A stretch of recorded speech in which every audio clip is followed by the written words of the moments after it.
Hello दोस्तों, नमस्कार, आदाब, सत श्री अकाल। मैं अफरोज रिजवी TM24 टीवी में आप सबका खैर मकदम है, स्वागत है। पेश हैं देश दुनिया के हालात से जुड़ी खबरों पर उर्दू अखबारों के तबसरे। उर्दू अखबारों ने यूँ तो तमाम मसलों पर गैर सियासी मसलों पर चर्चा की है, अपनी काफ़ी तफसील से सुर्खियाँ लगाई हैं, लेकिन इसमें मुल्क में दागदार सियासतदानों को लेकर के सुप्रीम कोर्ट के नज़रिए पर काफ़ी तफसील से चर्चा की है।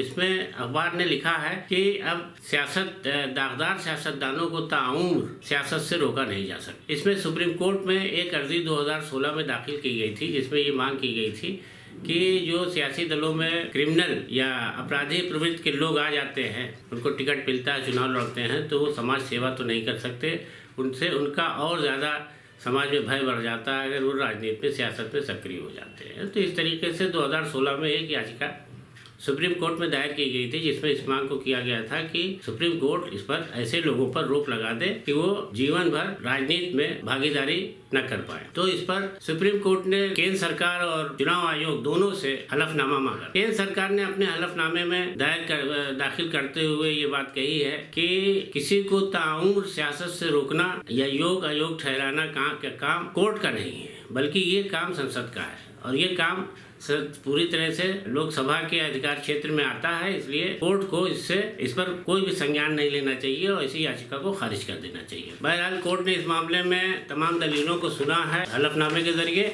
लेकिन अब कोर्ट इस मामले में क्या फैसला लेगा ये आने वाला वक्त बताएगा।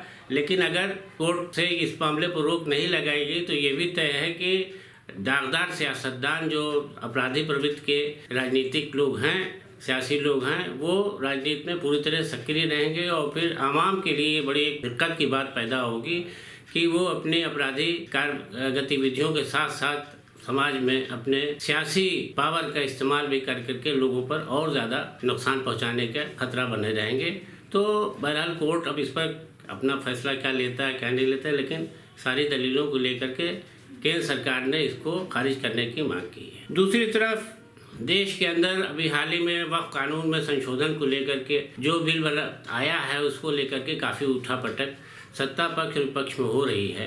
इसको लेकर के भी काफ़ी दिलचस्प चर्चा उर्दू अखबारों ने की है। इसमें कहा गया है कि केंद्र सरकार ने इस पर कमेटी बना करके अपने बिल को अपनी कैबिनेट से मंजूरी दे दी है। अब इसे लोकसभा में पास होना है। 10 मार्च से लोकसभा का बजट का दूसरा सत्र शुरू होने वाला है। समझा जा रहा है कि ये बिल उसमें पास हो जाएगा। बहरहाल बिल पास हो जाएगा या नहीं, अब विपक्ष इसका कैसे विरोध करेगा ये भी काफ़ी देखने लायक होगा। वक्फ बिल को लेकर के विपक्ष ने जो अपनी दलीलें सरकार से दी थी कि सरकार इस बिल को न बनाए न रोके, वर्ग विशेष के खिलाफ इससे खिलवाड़ होगा, यानी धार्मिक जो जगहें हैं, इमामबाड़ा, मस्जिद या दरगाह या और ज़मीनें हैं उसकी, वो सीधे सरकार के हाथ में चली जाएगी और उसका अस्तित्व को खतरा पड़ जाएगा। तो इसमें विपक्ष ने सरकार की काफ़ी घेराबंदी की थी, लेकिन सरकार नहीं मानी। हालांकि इसमें जब विपक्ष ने यहाँ तक कह दिया था कि एक बड़े घराने की एक बड़ी बिल्डिंग को जो कि वक्फ की ज़मीन पर बनी है, उसे बचाने के लिए ये नया वक्फ संशोधन अधिनियम बिल लाया जा रहा है। और ये इसके अलावा और भी जो सरकारी ज़मीनों पर सरकारी भवन या वो बने हुए हैं, उनको बचाने के लिए सरकार ये सब कर रही है, क्योंकि वक्फ की तमाम ज़मीनें ऐसी हैं जिस पर कहीं न कहीं सरकारी भवनों की भी बनाए हुए हैं और वो सरकार उसको किसी भी हालत में खाली नहीं करना चाहती। बहरहाल ये इल्ज़ाम विपक्ष का है, इसमें कहाँ तक सच्चाई है ये तो वक्त आने पर पता चलेगा। लेकिन सबसे दिलचस्प बात यह है कि अब इसमें जो बिल पास हो गया है वो कैबिनेट से मंजूरी मिल चुकी है, वो बिल पास होने के लिए अब लोकसभा में पेश होगा। तो इस पर सबकी निगाहें लगी रहेंगी कि विपक्ष इसका कैसे विरोध करेगा। और इधर यूपी में योगी आदित्यनाथ की सरकार ने महाकुंभ के कामयाबी पर काफ़ी खुशी का इजहार करते हुए लोगों की बड़ा आभार व्यक्त किया है।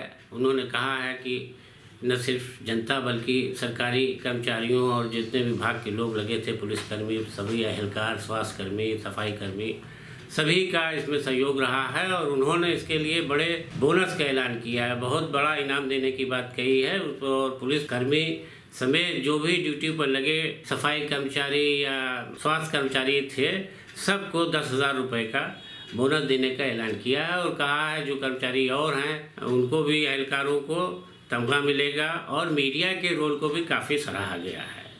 इसके अलावा दिल्ली में केजरीवाल सरकार के दौर में जो शराब घोटाले को लेकर के भाजपा काफ़ी हंगामा करती रही, केजरीवाल को जेल भी जाना पड़ा और उनके कई लीडरों को इसमें जवाब देना पड़ा और उनके खिलाफ भी पुलिस एक्शन होता रहा।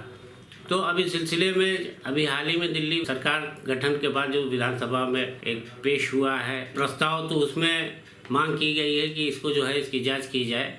तो अब केजरीवाल पर तो खतरा मंडरा ही रहा है, लेकिन कांग्रेस के लीडर ने देवेंद्र यादव ने, जो कि दिल्ली राज्य के सूबे में कांग्रेस के अध्यक्ष हैं, उन्होंने मांग उठाई है कि भाजपा की भूमिका भी इस शराब घोटाले में होनी चाहिए, क्योंकि भाजपा भी कहीं न कहीं इसमें इन्वॉल्व है, उसका भी कहीं न कहीं रोल है। इस तरह भाजपा के लिए भी अब ये विवाद उठ खड़ा हुआ है कि भाजपा ही इस पूरे मामले को उठा रही है पूर्व केजरीवाल सरकार को घेरने के लिए। तो अब कांग्रेस ने भी इस तरीके का मुद्दा उठा करके इसको एक नया मोड़ दे दिया है। बहरहाल अब इसमें क्या होगा, भाजपा किस तरह से इसमें अपनी सफाई देगी, ये तो वही जाने। और इसी तरह से तमाम मुद्दों पर और भी उर्दू अखबारों ने अपनी चर्चा की है। बहरहाल आज की चर्चा में इतना ही। और इश्क में काम नहीं ज़ोर ज़बरदस्ती का, जब भी तुम चाहो जुदा होना तो जुदा हो जाना। तो दोस्तों इसी के साथ अब दीजिए इजाज़त, नमस्कार।